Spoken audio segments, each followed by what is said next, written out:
بسم اللہ الرحمن الرحیم۔ السلام علیکم ناظرین، میں طارق اسماعیل ساگر آپ کی خدمت میں کچھ خصوصی گزارشات کے ساتھ حاضر ہوں۔ ناظرین کرام، بڑی اہم گفتگو ہوتی ہے، اگر آپ پسند فرمائیں اسے محفوظ رکھنا یا اس چینل کو سبسکرائب کریں۔ میری یہ گزارش ہے کہ ہمارا جو طارق اسماعیل ساگر آفیشیل چینل ہے، یہ ہر وقت تلوار کی زد میں ہوتا ہے۔ کسی وقت بھی ہماری گردن پہ چھرا چل جاتا ہے، کبھی اس کو وہ ہیک کروا دیتے ہیں، کبھی ہم پہ پابندیاں لگا دیتے ہیں، جیسا چلا بر اس کا ہم نے یہ سمجھیے کہ متبادل جو ہے وہ پکار اپنا چینل رکھا ہوا ہے۔ تو میری درخواست ہے کہ جب جتنے آپ صاحبان اس چینل پہ ہیں وہ پکار کو بھی ضرور سبسکرائب کریں، تاکہ اگر خدا نہ خواستہ یہاں کوئی عذاب آئی جائے تو کوئی دوسرا راستہ تو آپ تک بات پہنچانے کا۔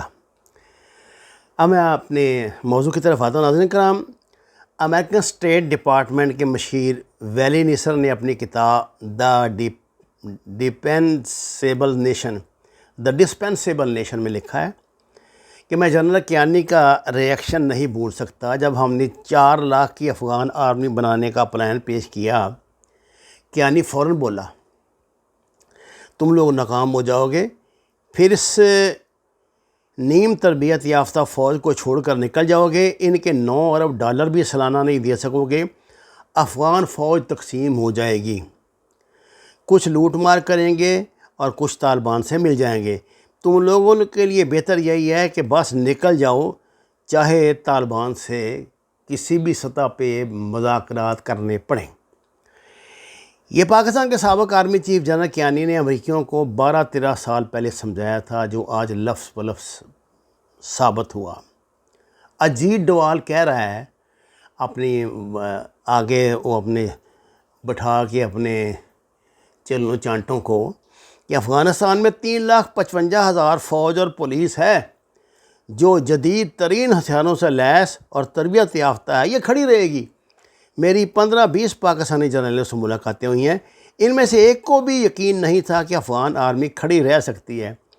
وہ اس کو پیسے اور وقت کا ضیاع قرار دیتے رہے، لیکن مجھے ان کی بات پہ کبھی یقین نہیں آیا، اور یقین تب آیا جب امریکہ نے 2200 ارب ڈالر ڈبو دیے۔ انڈیا نے اپنے جدید ہیلی کاپٹرز سمیت کئی ارب ڈالر ڈبو دیے۔ پاکستانی جرنیل جنگی امور و فہم و فراست میں امریکیوں اور انڈین سے آگے ہیں، یہ بات آپ کو ماننی پڑے گی، وقت نے ثابت کیا ہے۔ اس کا ایک دوسرا ثبوت آپ کو دیتا ہوں میں۔ آپ کو پتہ ہے کہ آج کل یہ ایک بہت بدری 313 ایک کمانڈو گروپ طالبان کا سامنے آیا ہے۔ میرا خیال یونیفارم میں شاید ان کا یہی ایک گروپ ہے، ان کی یونیفارم بھی جو ہے نا وہ امریکن میرینز جیسی ہے۔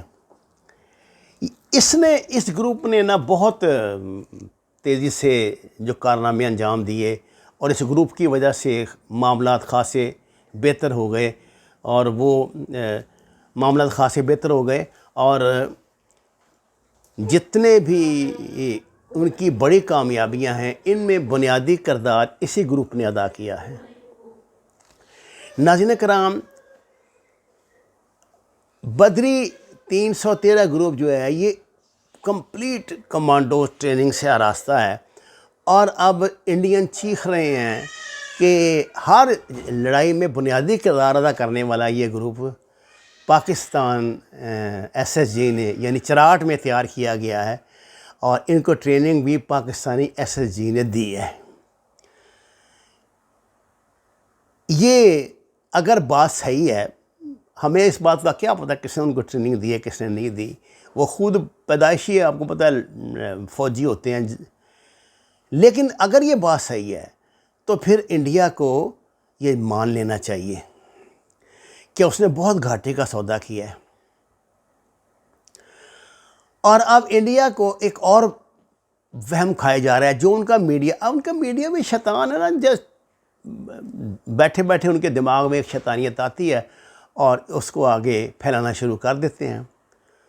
ان کا میڈیا یہ کہہ رہا ہے کہ یہ دراصل ایسے جو تیار کی ہے کمانڈوز کی پاکستان نے، یہ انڈیا کے لیے کی ہے، جو مقبوضہ کشمیر میں جا کے لڑے گی اور کشمیر کو آزاد کروائے گی۔ اور یہ جو بار بار پاکستان کی طرف سے کبھی اس سلسلے میں کوئی بات نہیں کی گئی، کسی پاکستانی یوٹیوبر نے یہ بات نہیں کی، کوئی ایسا دور دور تک ایسا امکان نہیں ہے، لیکن انڈیا کو یہ خوف دامن گیر ہے کہ یہ جو بدری گروپ ہے، یہ انہوں نے کھڑا ہے، ان کو وہ پاکستانی بیٹس اور پاکستانی کمانڈوز سے بھی زیادہ خطرناک سمجھتے ہیں، کیونکہ وہ یہ سمجھتے ہیں کہ ان کو تیار ہی اس لیے کیا گیا ہے، اور یہ نہ صرف مطلب اپنی مادری زبان تو بولتے ہیں، ایک ایک دو دو اور بھی زبانیں بہت اچھی طرح بول سکتے ہیں، خاص طور سے انڈیا کی زبانیں۔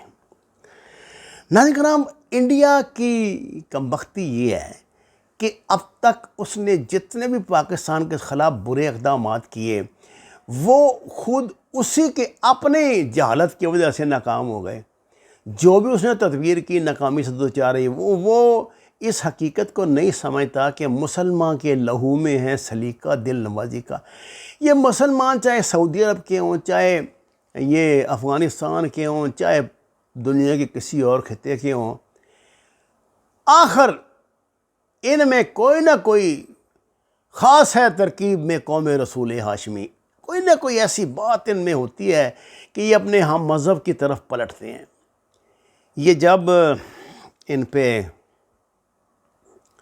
روہنگیا مسلمانوں پہ ظلم و ستم کے پہاڑ ڈھائے جا رہے تھے، تو آپ کو اس بات کا علم ہے کہ دنیا کے کس کس ملک سے 2 3 5 لوگ اکٹھے ہو کر آئے تھے کہ کوئی ایسی فوج بن جائے جو ان کے کسی کام آ سکے۔ ان میں انڈونیشیا، ملیشیا، پتہ نہیں کس کس ملک کے مسلمان تھے، لیکن ایسی تدبیر نہ بن سکی، کیونکہ یہ کام جنہوں نے کرنا تھا ان بیچاروں پہ پہلے پابندیوں کے پہاڑ ٹوٹے ہوئے تھے، وہ کیا کرتے۔ لیکن یہ مجھے پتہ ہے کہ ان سب نے رابطہ کیا تھا کہ اگر آپ کو کوئی مطلب اپنی پاکستانی نیشنلٹی کی وجہ سے پرابلم ہے ادھر، تو ہم اس کے لیے حاضر ہیں، لیکن وہ کام ہم نہیں کر سکے، یہ ہمارے جو جہادی لوگ تھے وہ نہیں کر سکے۔ یہ بات انڈیا کے دماغ سے خناس نہیں جاتا، وہ یہ سمجھتے ہیں یہ جو نا دام سام ڈنڈ بھیت کہ پیسہ، عورت، لالچ اور یہ چرتر بازیاں جو ہیں ان سے ہم مسلمانوں کو توڑ لیں گے۔ وقتی طور پہ ممکن ہے ایسا، آپ اس بات میں کوئی شک نہیں کہ آپ کی ناریاں آپ کی بہت بڑی پاور ہیں۔ آج اگر عرب ورلڈ جو ہے آپ کے جھولی میں گرا ہوا ہے تو اس کی وجہ اس کے علاوہ تو کچھ نہیں، پیسہ تو اللہ نے ان کو آپ سے بہت زیادہ دیا ہے، تو یہ جنسی ہوسی ہے نا جس نے انہیں آپ کی جھولی میں پھینکا ہوا ہے۔ لیکن کیا یہ آپ سمجھتے ہیں کہ اس طرح آپ وہاں مندر تو بنا لیں گے، وہاں اپنی عبادت گاہیں تو بنا لیں گے، ان سے اور مفادات بھی حاصل کر لیں گے؟ اگر آپ یہ کہیں نا کہ یو اے ای کی فوج کو پاکستان کے خلاف استعمال کر سکیں گے یا سعودی عرب کو، تو یہ تو قیامت تک نہیں ہو سکتا، یہ جو مرضی آپ کر کے دیں۔ اور آپ نے کیا ہے، کیوں نہیں کیا؟ دنیا کے ہر مسلم ملک کو آپ نے پاکستان سے بدظن کرنے کے لیے ہر طرح کی شرارتیں، ہر طرح کی کوششیں کی ہیں۔ اب یہ جو بدری کمانڈوز ہیں یہ اس وقت کھڑے ہیں پنشیر کے باہر، جیسے حکم ملے تو اندر گھسیں، جبکہ طالبان کی آخری کوشش یہ ہے کہ وہ بات چیت کے ذریعے معاملہ قابو کر لیں اور بات چیت کے ذریعے نا پنشیر کا مسئلہ حل کریں۔ اب انہوں نے لڑنا نہیں، وہ کوشش کر رہے ہیں کہ تمام معاملات کو نرمی کے ساتھ، حکمت عملی کے ساتھ طے کیا جائے، ورنہ دنیا میں تو پھر ان کی جو شناخت ہے تو اسی طرح کی بنے گی نہ کرے گی۔ تو یہ اس طرح کے معاملات انہیں درپیش ہیں۔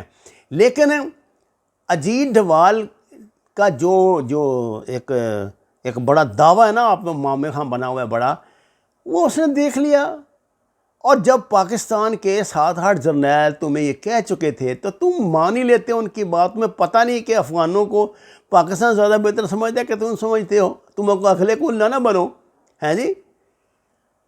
ایک جھوٹی سچی کہانیاں سنا کے لوگوں کو بیوقوف بنایا ہوا ہے، اور تم سپاہی ماسٹر بنے ہوئے ہو دنیا کا، کچھ نہیں کر سکتے تم۔ یہ داعش لائے تھے، کہاں گئی؟ پرکھچے اڑا دینے۔ ابھی یہ 31 اگست کے بعد دیکھو ذرا کیا حشر ہوتا ہے تمہاری داعش کا اور یہ TTP کا اور اس کا۔ ادھر سے فارغ ہو کے نا انہوں نے تو اسی طرف ہی آنا ہے، پہلے انہیں اندر کا صفایا کرنا ہے، اس کے بعد باہر کا مسئلہ کرنا ہے۔ یہ میں آپ کو بتا دوں.